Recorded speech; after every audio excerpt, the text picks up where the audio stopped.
안녕하세요. 책책책.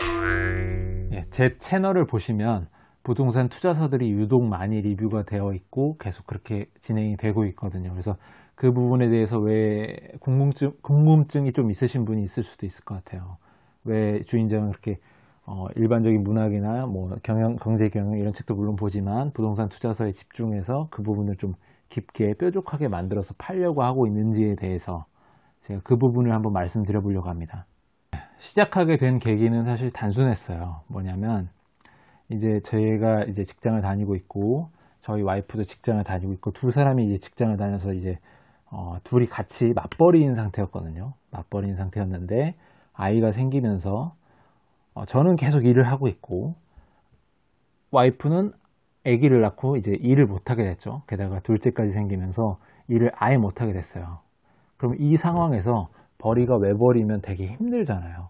그래서 혼자 생각이 드는 게 아기를 첫 애를 낳으면서부터 뭔가 와이프가 일하지 않아도 와이프가 일을 했을 때만큼의 월급 내지는 그거의 절반 정도 되는 월급이라도 벌게 해주고 싶다. 그래서 와이프가 놀아도 와이프가 일하는 것처럼 만들어주고 싶다는 게 첫 번째 이유였어요.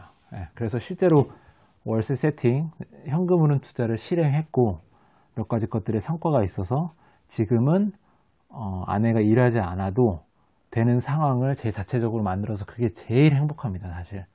그래서 그 부분이 제일 행복했고 그러는 와중에서 몇 가지 것들이 있었어요. 지금 부동산 경기가 많이 지금 조정을 좀 받는 상황이긴 하지만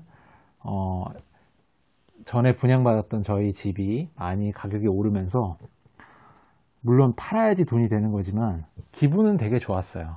기분이 되게 좋았고 이걸 생각할 때 와, 이거 직장인이 일을 해가지고 이렇게 벌 수 있을까? 과연 부동산의 이 상승분만큼 이거 벌 수가 있을까? 이건 안 될 것 같다 라는 생각이 제일 먼저 들었어요.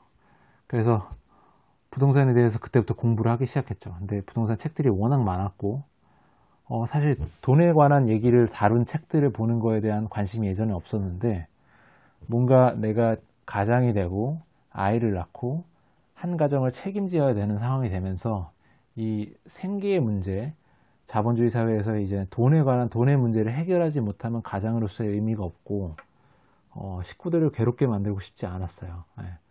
그래서 부동산에 집중하게 되었었고 주식이나 이런 것, 펀드나 이런 것도 했고 지금도 펀드 하고 있긴 한데 이 펀드도 크게 뭐 장기 투자적인 관점에서는 다르지 않다고 보는데 펀드 투자는 오히려 재미가 좀 없었어요. 그리고 좀 맞지가 않았어요, 직장인으로서. 왜냐하면 계속 그걸 매일같이 들여다봐야 되고 등락 폭이 너무 그 변동성이 심하기 때문에 웬만한 배포를 갖고 있지 않는 사람은 배포를 웬만한 배포가 있는 사람이 아니면 그거를 감당할 수가 없어요. 그 정신적 스트레스를. 하지만 부동산 같은 경우는 좀 긴 호흡으로 볼 수가 있습니다. 내가 굳이 쳐다보고 있지 않아도 이게 흐름이 좀 천천히 움직이기 때문에 대응할 만한 시간적 여유가 그나마 충분히 있어요. 그래서 그 부분이 정말 좋았었고 그리고 책을 읽으면 읽을수록 뭔가 머릿속에 가닥이 잡히더라고요. 주식이나 이런 부분은 아무리 공부를 해도 이게 변수가 너무 많아가지고 최근에도 주식이 엄청 빠졌잖아요. 이거 누가 알았겠습니까? 그래서 돈 많이 투자하시는 분들 손해를 많이 보셨을 텐데 오히려 지금이 또 들어갈 타이밍일 수가 있어요. 그죠? 그치만 지금 또 들어간다고 또 내려갈 수도 있는 거죠. 뭐 그렇게 따지면 부동산도 마찬가지긴 하겠습니다만 그나마 부동산은 가격 하방 경직성이라는 게 있어요. 예를 들면 이제 화폐 가치가 내려가는 만큼 부동산은 이제 공급의 한계가 있기 때문에 화폐 가치가 떨어지는 만큼 그 화폐 가치만큼 떨어지는 가치만큼을 보존해서 가격이 상승하는 듯한 느낌을 주기 때문에 어느 정도 내가 이 원금을 지킬 수 있는 거에 대한 가능성이 훨씬 높아요. 해보시면 아마 아실 겁니다. 그래서 이걸 하게 됐고 정말 추천드리고 싶은 게 생계를 책임져야 되는 가장이나 뭐 가장인분들 그리고 뭐 여자 남자 상관없습니다. 그래서 뭔가 내가 돈을 벌고 싶은데 좀 더 안정적으로 할 수 있는 투자를 찾는다면 사실 부동산만한 게 없어요.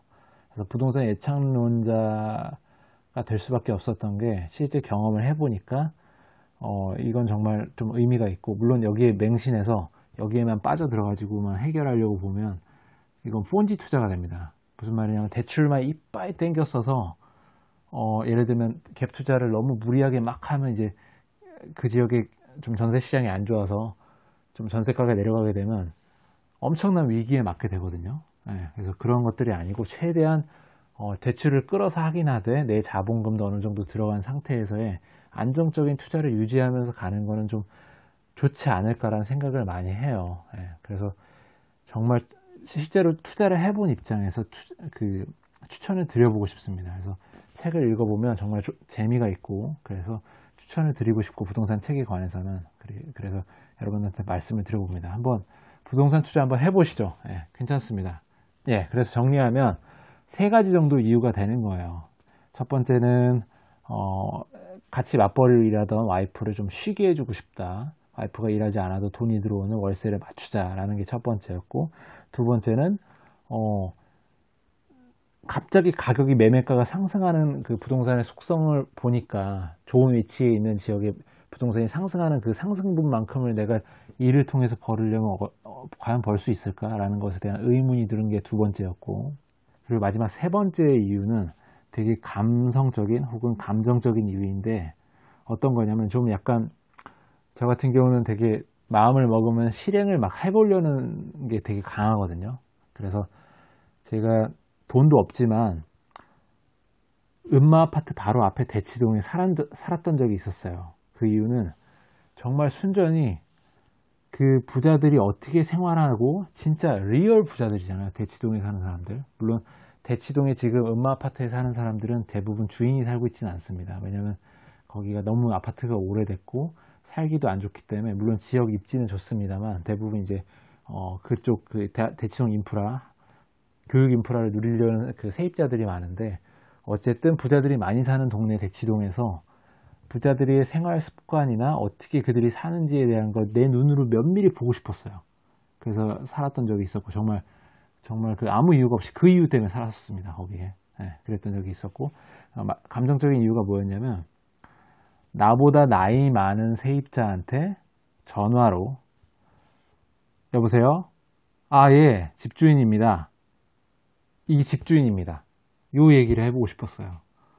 어떻게 보면 되게 뭐 저런 새끼가 다 있어라고 생각하실 수도 있는데, 그걸 꼭 한번 해보고 싶었어요. 이게 어떤 치기 어린 마음인지는 모르겠는데, 안녕하세요. 집주인입니다. 잘 지내시죠? 요즘 월세는 언제 입금하시나요? 이런 얘기를 한번 해보고 싶었어요. 왜냐면 나는 계속 세입자로 집주인한테 전화하기가 좀 두렵고, 그런 상황들만 있던 사람이었는데, 이 판을 바꿔서, 갑과 을의 관계를 바꿔서 내가 한번 그렇게 얘기를 해보고 싶고, 내가 만약에 갑의 입장에 위치를 하게 되면 나는 정말 선한 주인, 좋은 집주인이 되겠다라는 생각을 해봤었거든요. 그래서 그 3가지가 되게 컸었어요. 그래서 이런 이야기 혹시 공감하신다면 저희 채널에 오셔서 제가 추천드리는 부동산 투자서들을 한번 읽어보시고, 실제로 돈을 1,000만원, 2,000만원 정도만 모으면 투자를 할 수가 있거든요. 그래서 실제 부동산은 투자를 해서 직접 경험하시는 게 제일 좋아요. 그래서 직장인이 하는 것 중에 제일 좋은 투자는 사실 부동산이 되지 않을까라는 생각이 들고, 꼭 한번 해보셨으면 좋겠습니다. 이상으로 마치겠습니다. 감사합니다.